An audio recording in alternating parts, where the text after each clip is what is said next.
partai-partai yang sebetulnya potensial untuk beroposisi juga bisa dibajak oleh pemerintah. Keinginan DPR untuk meneruskan posisi dia tanpa ada pemilu itu menguntungkan secara material, gajinya nggak berubah tuh. Jadi semua ini adalah permainan yang kotor dan itu yang merusak demokrasi. Jadi Jokowi kesepian secara politik. Nah, kesepian itu kita mau tanya kenapa? Kesepian bisa basisnya ketakutan tuh. Jadi Jokowi ini sebagai politisi itu seperti lagi nunggang macan. Kalau dia berhenti dia diterkam oleh si macan. Kalau dia jalan terus dia kelelahan juga tuh. Jadi dia bingung mau ngapain tuh. Sementara nggak ada pohon yang dia bisa tangkap untuk dia bergelantungan di situ kan. Jadi ini keadaan yang berbahaya sebetulnya. Dan selama itu tidak bisa diselesaikan sendiri oleh Jokowi, nggak ada yang mau bantu dia.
Assalamualaikum warahmatullahi wabarakatuh, sobat RH sekalian. Jumpa lagi kita di channel yang keren ini. Keren. Sobat RH sekalian, kita bukan janjian, tapi kita menghadiri pernikahan. Tadi saya berharap sebenarnya ijab kabulnya tidak hanya satu orang, tapi banyak orang. Oke, itu minggu depan nanti. Minggu depan. Apa nih, Rev? Sahabat RH sekalian, tadi sama Gatot Nurmantio, sekarang sama Rocky Gerung ya. Kita bicara mengenai hal yang gawat di Republik ini. Kita bicara tentang demokrasi yang dibajak nomokrasi. Wah, demokrasi harus nomokrasi. Waduh. Tapi jadinya yuristokrasi jangan-jangan. Atau jangan-jangan yuristokrasi pun tidak. Jangan-jangan MK representasi dan kepanjangan. MK-tokrasi. MK yang senang-senang. Ya, ada dua isu, Bang Rok, yang saya tanyakan juga ke Gatot Nurmantio tadi. Isu perpanjangan masa jabatan Firly dan kawan-kawan yang memunculkan perdebatan. Saya sih berpendapat itu mestinya next on, berlaku ke depan. Tapi kan maksud MK adalah dia ingin perpanjang di tengah legitimasi yang rendah dari KPK. Dengan alasan yang mengada-ngada juga. Yang kedua adalah ada isu pagi ini yang beredar, saya dapat dari beberapa orang bahwa MK akan mengabulkan sistem pemilu proporsional tertutup dengan perbandingan 6-3. Yang dissenting itu 3. Sementara yang kemarin dissenting 4. Berarti ada yang satu yang membela tuh, kelihatannya. Komentar Bang Rocky. Yang pertama, Mahkamah Konstitusi itu dirancang sebagai peralatan negara. Bukan peralatan kepala negara, itu intinya tuh. Dan sekarang yang kita lihat adalah MK itu disuruh-suruh aja oleh kepala negara tuh. Karena proses yang di awal kecurigaan kita akan ada pembicaraan makan malam antara ketua MK dan Presiden Jokowi karena ikatan perkawinan tuh. Itu buruknya tuh. Dan kita ingin ingatkan bahwa MK jangan sampai di akhir masa jabatannya itu dinilai atau diingat sebagai perusak demokrasi itu. Itu yang sedang kita bahas sebetulnya di masyarakat sipil. Fungsi MK ini betul-betul menghina akal sehat kita tuh. Jadi sebetulnya kalau ada semacam persidangan rakyat yang mesti dibubarkan pertama adalah MK tuh. Karena MK membatalkan kedaulatan rakyat. Kan itu intinya kan. Kalau kita lihat misalnya mengenai perpanjangan masa jabatan ya. Ada dua kan. Logika akal sehatnya kan Bung Rocky presiden akal sehat. Logika akal sehatnya dia mengatakan ini diskriminatif karena 11 lembaga lainnya state auxiliary agencies lainnya itu 5 tahun. Tapi at the same time MK ketika dikasih gratifikasi 15 tahun dia tidak menolak dan berlaku saat itu juga.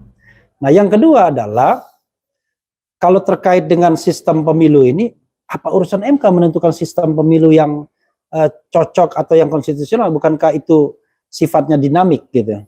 Jadi pertama, MK lupa bahwa dia udah mengambil keuntungan dari posisi dia sendiri untuk diistimewakan. Nah, sekarang dia mau membatalkan keistimewaan itu, berarti berlaku juga pada dia kan. Jadi mesti dievaluasi. Dan saya dengar DPR lagi berupaya juga untuk membatalkan atau memakai logika Mahkamah Konstitusi untuk memastikan bahwa Mahkamah Konstitusi ikuti aja lembaga-lembaga yang lain yang sedang dia bela hari ini kan, yaitu 5 tahun tuh. Ini akan jadi lucu-lucuan di dalam demokrasi. Ini disebabkan satu faktor, yaitu keinginan politik presiden untuk mengendalikan KPK.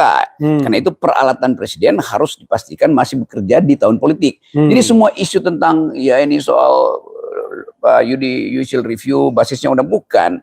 Tetap ini adalah peralatan presiden. Jadi kita mesti mulai dengan satu kritik bahwa MK telah menjadi peralatan kepala negara, bukan lagi peralatan negara. Itu yang lain ya kita bisa diskusikan. Tapi yang inti sekarang rakyat mesti tahu bahwa termasuk bocoran atau semacam analisis dari awal bahwa MK pasti akan meloloskan soal sistem pemilu itu, dan itu memang bukan wilayah MK. Tetapi karena ini pesanan politik untuk memungkinkan Presiden Jokowi regain political power dia itu, hanya ini caranya tuh, supaya nanti masih ada kerusuhan sedikit, ada basa-basi, ada kasak-kusuk, dan partai-partai yang sebetulnya potensial untuk beroposisi juga bisa dibajak oleh pemerintah. Keinginan DPR untuk meneruskan posisi dia tanpa ada pemilu itu menguntungkan secara material, gajinya nggak berubah tuh. Jadi semua ini adalah permainan yang kotor, dan itu yang merusak demokrasi.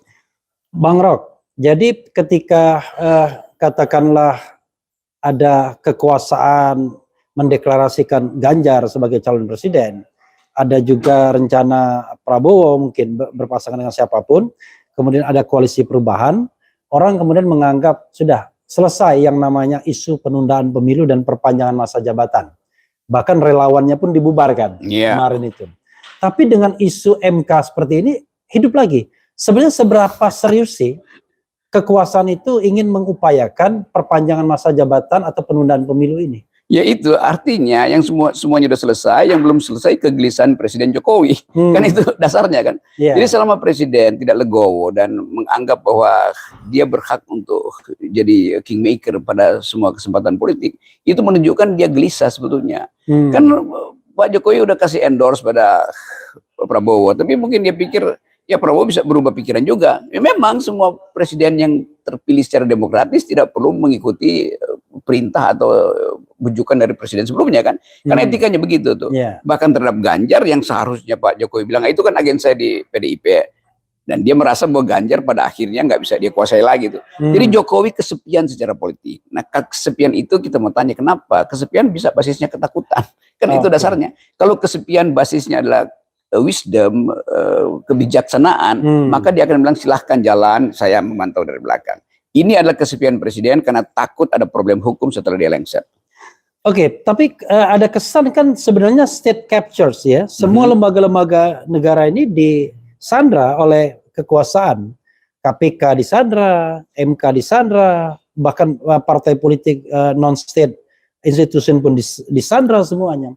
Lalu tiba-tiba kok kekuasaan ini takut sendiri gitu. Jadi dia menguasai semua institusi, dia mengambil alih semua wacana, tetapi kok dia merasa dia takut sendiri akhirnya gimana? Kalau kelihatannya dia merasa bahwa ada kepura-puraan dari orang yang dia sandra. Jadi sebetulnya menyandra itu kan harus ada bukti bahwa kekuasaan penyandra itu ada di atas kekuasaan yang tersandra. Nah sekarang itu sama seperti apa namanya itu sindrom Stockholm itu, yang menyandra sebetulnya setuju dengan yang disandra, lalu dia mulai panik sendiri itu. Padahal sebetulnya biasa aja tuh. Nah keadaan ini yang menunjukkan di dalam banyak analisis Jokowi tetap takut dia sebagai penyandra, tapi dia takut disandra balik ketika kekuasaan berubah.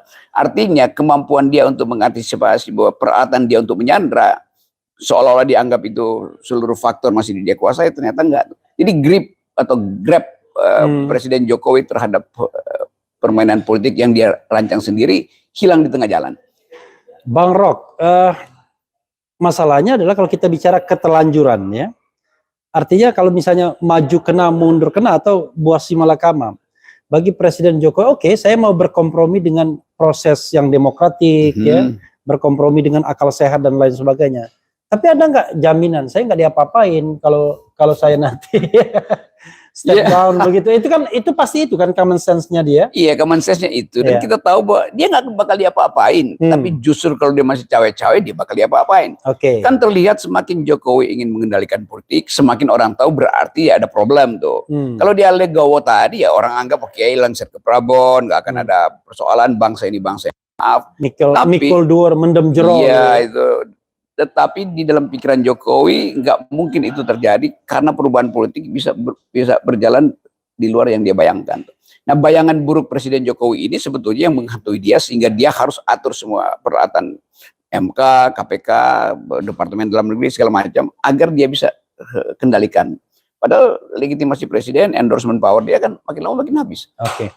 Seandainya misalnya ya semua kekuatan politik yang mau bertanding di 2024 minta Presiden Jokowi netral, legowo. Karena begini, paling gampang adalah misalnya dari sisi Ganjar. Iya.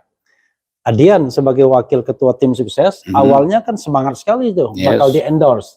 Tapi terakhir ketika Jokowi belok ke Prabowo, mulai dia mengatakan presiden harus netral. Saya membayangkan kalau ke Ganjar dia nggak bilang begitu. Nah, paling tidak dari sisi kelompok Anies misalnya, dia juga pengen presiden netral, ya kan? Tinggal kelompok Prabowo misalnya. Kalau ketiganya sepakat bahwa presiden netral dan kami tidak akan apa-apain, kalau Bang Roken bilang kan, tidak apa-apain setelah nanti step down, kan selesai. Kita bisa peacefully ada transisi pemerintahan. Gitu. Ya itu yang harusnya terjadi. Tapi orang seperti Pak Jokowi dia nggak percaya lagi bahwa akan ada semacam koalisi penyelamat dia, kira-kira begitu. Yang adalah koalisi yang akan menghakimi beliau karena perubahan politik itu nggak mungkin diatur sejak sekarang. Kan presidennya akan datang juga dia punya legitimasi untuk mempersoalkan presiden sebelumnya supaya dia tetap eksis gitu. Jadi ini proses psikologi biasa aja tuh. Nah, psikologi ini yang mengganggu Jokowi. Jadi Jokowi tetap anggap mau bikin statement jamin saya pun nggak mungkin. Yang bisa jamin saya adalah kepastian bahwa saya mengendalikan politik. Nah, itu yang kita bayangkan di ujung analisis kita tetap Jokowi berupaya untuk membatalkan pemilu, menunda pemilu supaya dia bebas untuk mengkonsolidasi sisa-sisa kekuasaannya.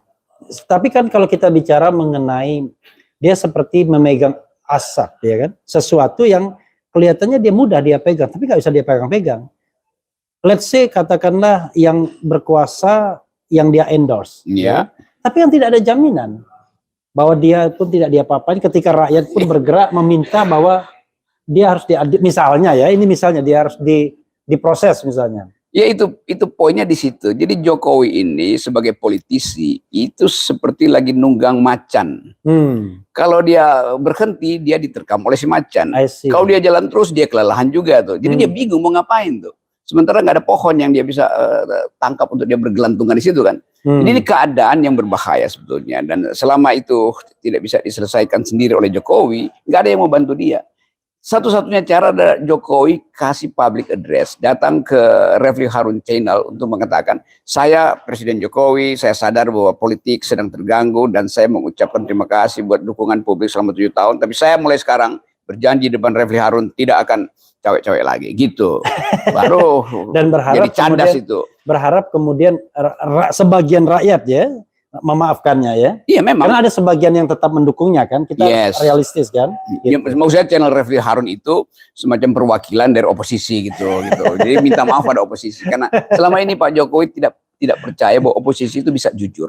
Nah, sekarang masalahnya oposisi akhirnya nggak percaya lagi karena Pak Jokowi dari awal nggak percaya bahwa oposisi bisa jujur dan tidak akan mempersoalkan sesuatu. Kalau dari awal Jokowi menghendaki oposisi, tapi dari awal memang dia nggak menghendaki oposisi. Bang Rok. Kita bicara tentang agenda normal ya, pemilu 2024 14 Februari. Kalau Anda boleh memilih ya, Anda pengen pemilu 14 Februari itu atau Anda pengen ada kejadian di hari lain? Kita negeri ini membutuhkan radical break. Jadi mestinya ada kejadian-kejadian awal dulu. Dan kita mesti selesaikan bisul-bisul ini sebelum kita masuk ke 14 Februari yang adalah hari kasih sayang. Jadi untuk kasih sayang itu ya Anda selesaikan dulu masa lalu Anda. Ya, itu pentingnya tuh. Jadi udah tuh soal-soal yang menjadi kecemasan Jokowi dia sendiri yang mesti menyelesaikan itu. Karena dia yang mulai sebetulnya kekacauan ini. Mulai dari saya, Refli Harun, pergi ke Mahkamah Konstitusi, minta threshold 0%, nggak diizinkan. Sekarang kasusnya berbalik, bahwa gara-gara threshold 20%, kesulitanlah Jokowi untuk mengendalikan satu orang. Kesulitanlah Jokowi untuk memprediksikan bahwa akan ada penjamin dia di masa depan. Sekarang kalau seandainya dia melakukan breakthrough, dan itu gampang sekali, dia konsolidasikan kekuatan dan dia keluarkan perpu menghapuskan threshold 20% kan bisa. Iya, tapi kondisi rakyat itu akan ngamuk. Kenapa? Keadaan sekarang orang menginginkan perubahan cepat-cepat itu karena udah bosan dengan wacana-wacana penundaan itu kan. Jadi momentumnya udah hilang tuh. Memang secara konstitusional bisa ada perpu, tapi itu akan membakar rumput kering. Tapi kalau perpu 0% threshold. Oh, di 0% ini. Iya, perpu 0% threshold kan sebenarnya kan nggak ada masalah. Orang pendaftaran baru bulan Oktober. Justru itu yang kita minta. Masih ada kesempatan. Kalau di perpu 0%, sehingga bahkan calon independen mestinya dikeluarkan sebagai perpu kan. Perpu bahwa pemilu 0% dan mesti ada calon independen tuh. Supaya orang tidak beli kucing dalam karung. Dan akhirnya kemarahan itu bisa terkanalisasi semua dalam sebuah kompetisi ya. Saya baca beberapa survei bahwa swing voters terutama dari anak muda itu tinggi sekali, 27% menuju 30%. Ini memerlukan pemimpin alternatif artinya tuh. Jadi calon-calon ini oke, karena calon-calon ini dipilih oleh lembaga survei sebetulnya kan. 3 calon ini kan hasil lembaga survei itu, elektabilitasnya.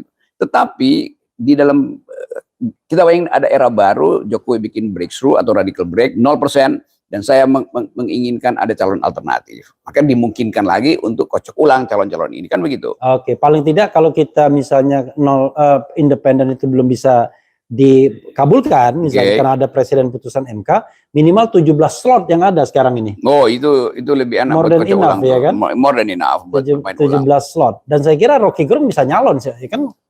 Iya, kalau saya nyalon itu sekarang aja saya mulai kampanye tuh di. Enggak, justru ada satu isu lagi Bang Rok yang ingin saya singgung adalah soal mahalnya pemilu.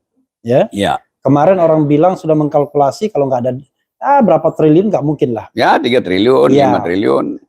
Mungkin bagi sebagian kelompok masyarakat kita dengan rasio gini yang nggak karu-karuan ini, 3 triliun enteng.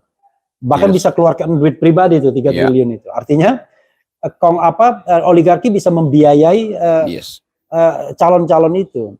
Tetapi di sisi lain kan kok mahal sekali politik kita. Padahal ini era teknologi.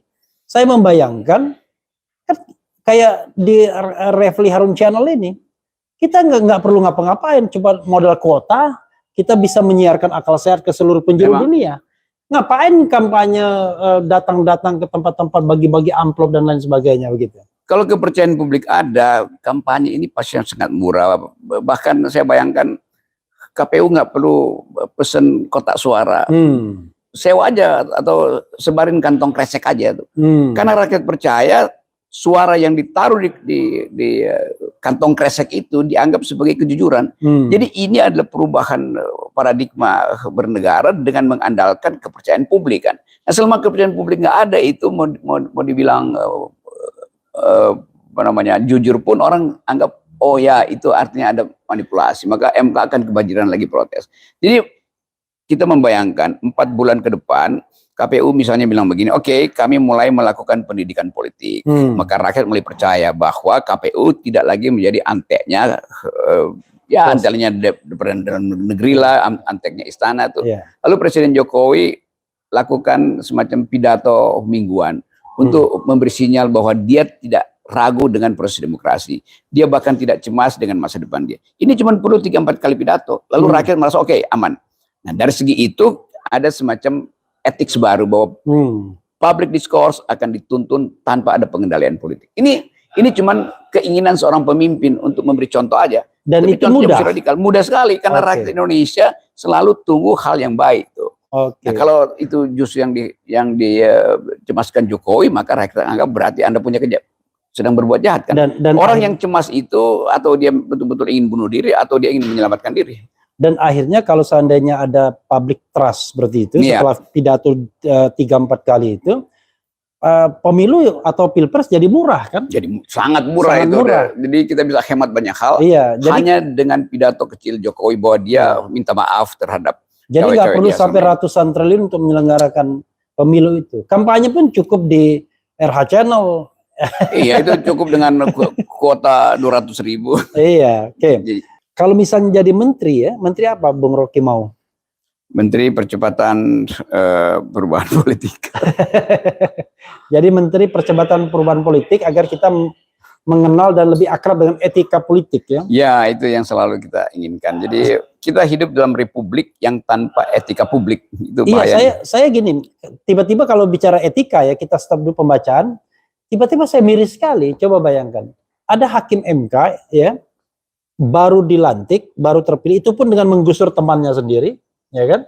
Tiba-tiba DPR, tiba masa, tiba akal, digusur itu yang namanya satu hakim MK, dan digantikan dengan yang orang dalam sendiri.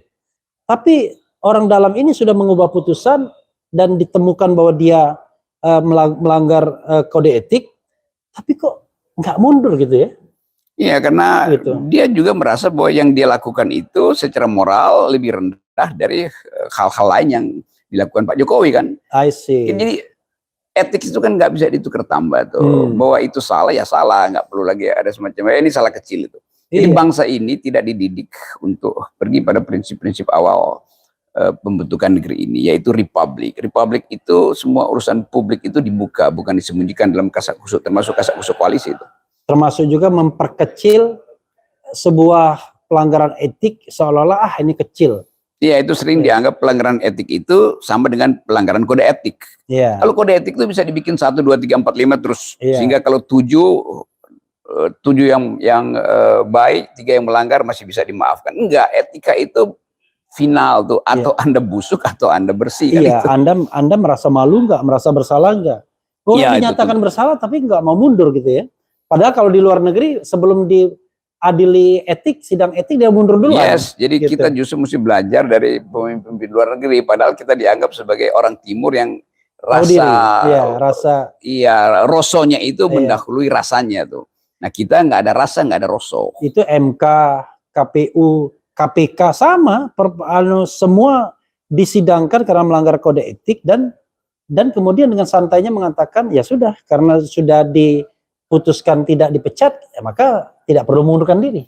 Itu namanya moral call-nya nggak bekerja itu. Hyper etiknya hilang karena ya tukar tambah arogansi atau sebetulnya intinya adalah arogansi kekuasaan aja. Padahal jabatan yang diemban itu adalah jabatan publik yang sangat membutuhkan etika. Sedikit pun terlukai atau tercederai, maka Anda akan kehilangan legitimasi kan? Betul, memang terjadi kan? Itu dasar dari etik begitu. Tuh. Dan silakan Bang Rocky closing statement untuk mengingatkan kita bahwa negeri ini tidak sedang baik-baik saja, tapi sebagai warga negara kita tetap rindu negara ini menjadi negara yang makmur. Saya senang sekali dengan Anda bilang green environment ya kan, syukur-syukur green election juga. Ya green election itu ya tadi nggak perlu pakai kertas-kertas yang begitu. Ada lagi green group of green. Ya itu yang lagi ditunggu orang tuh. Oke, ke arah mana tuh group of green ini akan mengalamatkan keresahannya. Jadi teman-teman, ini saya dengan Refli Harun, ada Pak Gatot tadi. Sebenarnya kita lagi menghadiri satu peristiwa keluarga itu, ada teman yang menikah tuh. Di situ ada banyak tokoh. Dan kelihatannya semua peristiwa pertemuan isu politiknya nggak bisa terhindarkan. Artinya ada satu suasana di mana semua orang ingin mencari kejelasan apa arah bangsa ini. Nah, arah bangsa itu ditentukan oleh percakapan-percakapan intelektual di beberapa podcast, termasuk podcast dari Refli Harun Channel. Jadi ikuti aja kalau Anda ingin belajar tentang etika publik. Ya, saudara sekalian, itu dengan Rocky Gerung. Dan mudah-mudahan saya sering bisa menangkap Rocky Gerung. Susah sekali menangkap beliau ya. Kadang di sana, kadang di sini, dan yang susahnya adalah di Kathmandu ya kan. Di Kilimanjaro itu yang ribet. Selain kita tidak punya akses komunikasi, kita juga tidak bisa menjangkaunya walaupun akses itu hidup karena sinyalnya tidak begitu kuat ya kan. Kadang-kadang sinyal yang tidak kuat inilah membuat komunikasi kita jadi tidak baik. Padahal yang kuat sekarang adalah sinyal perubahan, tuntutan sinyal perubahan. Oke. Mudah-mudahan kita menjadi bagian dari perubahan. Wassalamualaikum warahmatullahi wabarakatuh. Waalaikumsalam. Salam akal sehat.